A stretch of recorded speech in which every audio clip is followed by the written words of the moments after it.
One Piece, le manga le plus vendu de tous les temps. Des millions de fans à travers le monde qui attendent chaque semaine avec impatience la suite de l'aventure des pirates au chapeau de paille. Une seule et même histoire qui dure depuis 25 ans. Des centaines de théories sur les mystères que cache ce monde. Ce n'est pas un simple manga, c'est un chef-d'œuvre. Et son créateur est un génie. Mais alors qui est Eiichiro Oda, l'homme qui créa One Piece il y a 25 ans de cela?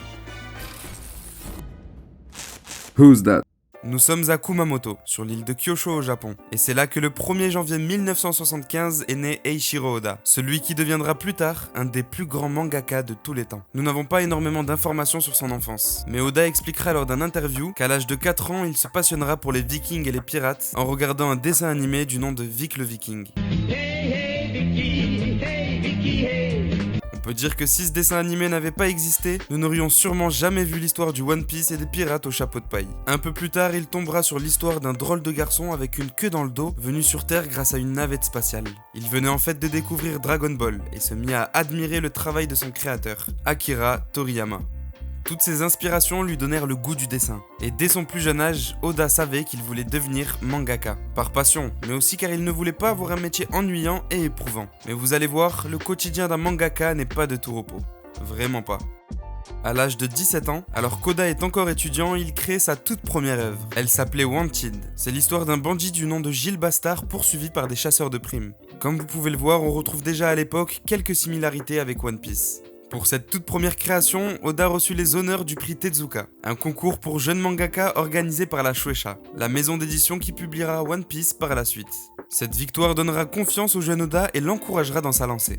Un an plus tard, en 1993, Oda obtiendra sa première publication professionnelle avec sa nouvelle œuvre God's Gift for the Future. Cette fois-ci, c'est l'histoire d'un jeune homme qui se verra offrir un mystérieux cahier par un dieu. La particularité de ce cahier? Lorsque le nom d'une personne y est écrit, elle trouve malencontreusement la mort. Ça vous rappelle quelque chose, non? Eh oui, c'est quasiment la même histoire que Death Note qui ne sortira qu'une dizaine d'années plus tard. Toujours en 1993, Oda remportera le concours mensuel du Weekly Shonen Jump avec une nouvelle œuvre sur la thématique des démons intitulée Iki Yako. Le Weekly Shonen Jump, c'est le magazine de manga le plus populaire du Japon. Chaque semaine, une nouvelle édition sort avec les nouveaux chapitres des mangas du moment. Concrètement, avoir son œuvre publiée dans le Shonen Jump est un gros gage de réussite pour un mangaka et ce n'est pas donné à tout le monde. Même si l'œuvre d'Oda était un one-shot et non une série publiée sur plusieurs semaines, passer dans le Shonen Jump à seulement 18 ans, ça reste quand même un exploit.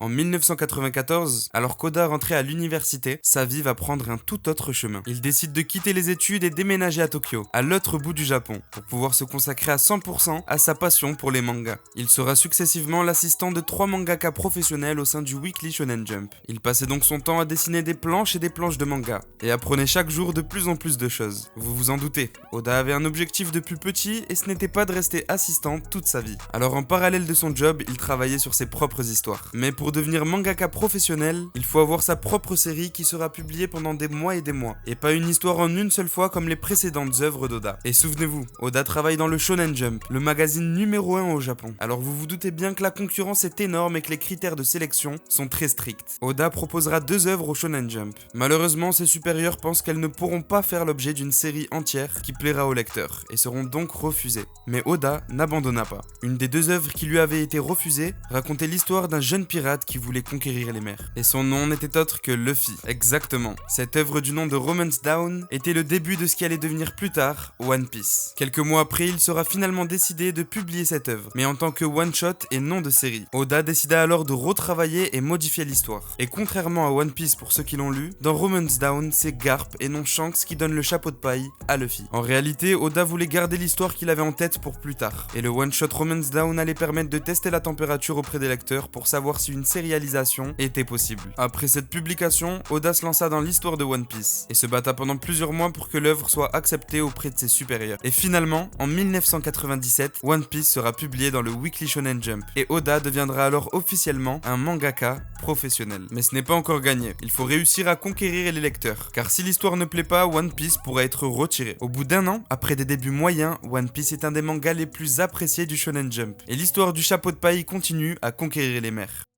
Ben maintenant, la suite de l'histoire, vous la connaissez à peu près. Luffy et son équipage gagnent chaque année en popularité. Et en 1999, la Toei Animation commence à adapter le manga en animé, ce qui permettra de faire découvrir One Piece également à des non-lecteurs de manga dans le monde entier. Le rêve du petit Oda de 4 ans était en train de se réaliser. En 2002, Oda fit la rencontre de celle qui allait devenir la mère de ses 2 filles, Chiaki Inaba, une top modèle qui interprétait Nami lors d'un festival de manga. 2 ans plus tard, en 2004, a lieu leur mariage. Et c'est également à partir de cette année que Oda ne dévoilera plus son visage en public, apparemment pour laisser tout le succès de l'œuvre à Luffy. Un peu plus tard, entre 2009 et 2012, One Piece enregistra des records de vente encore jamais vus. Et ce, pour plusieurs raisons. Premièrement, c'est le début de l'arc Marineford, un des passages les plus populaires du manga où les personnages les plus emblématiques se réunissent au même endroit pour une guerre au sommet. Ensuite, la Shueisha, la maison d'édition de One Piece, eut l'idée de créer un film accompagné d'un gros coup marketing. En 2009 sort le film One Piece Strong World, et pour chaque place achetée, un tome 0 du manga était offert, permettant à de nouveaux lecteurs de comprendre l'univers du manga et leur donner envie de commencer à le lire. Ces 2 événements ont fait exploser les ventes de One Piece. Et sur l'année 2011, c'est pas moins de 38 millions de tomes qui ont été vendus dans le monde entier. Un chiffre qui restera longtemps le record de vente de manga en une année, mais qui s'est récemment fait battre par Demon Slayer, avec pas moins de 82 millions de tirages en 2020. Bref, nous sommes en 2022 et c'est officiellement l'anniversaire des 25 ans de One Piece. Ça fait 25 ans que des millions de personnes attendent chaque semaine la sortie des nouveaux chapitres de l'histoire des Mugiwara. Ça fait 25 ans que des mystères sont apparus et dont nous n'avons toujours pas les réponses. Ça fait 25 ans que les fans se demandent quel est ce trésor qui porte le nom de l'œuvre. 25 ans, une œuvre de génie créée par un génie, Eiichiro Oda. Mais ça fait également 25 ans que son créateur se tue à la tâche pour que l'histoire qu'il a imaginée se continue chaque semaine. Comme je vous l'ai dit en début de vidéo, le travail de mangaka n'est pas de tout repos.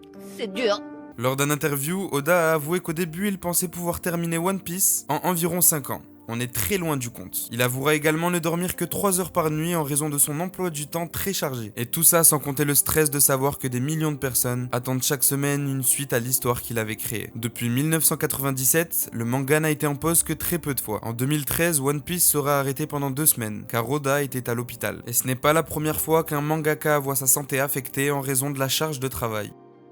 Récemment, en juillet 2022, One Piece a de nouveau été arrêté pendant 1 mois, histoire de laisser le temps à Oda et son équipe de travailler sur le nouveau film One Piece Red, mais surtout de préparer l'arc final du manga. Oui, après 25 ans d'une histoire qu'on croyait tous interminable, One Piece va bientôt toucher à sa fin et Oda va enfin pouvoir se reposer. Il a récemment annoncé que le manga devrait se terminer d'ici environ 3 ans, et a également laissé un message très excitant à ses fans.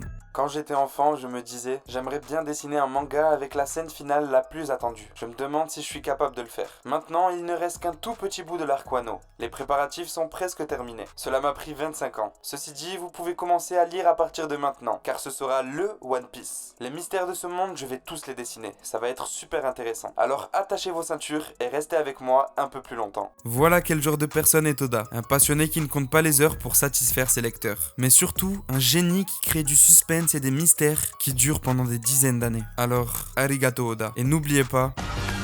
俺はモンキー D ルフィ。お前らを超えて海賊王になる男だ。 Merci d'avoir regardé cette vidéo jusqu'à la fin. Laisse un like et dis-moi en commentaire quel est le meilleur manga de tous les temps. Même si après avoir vu cette vidéo, je pense que ce débat n'a pas lieu d'être. Et abonne-toi à Curious People pour suivre les prochaines vidéos. À la prochaine.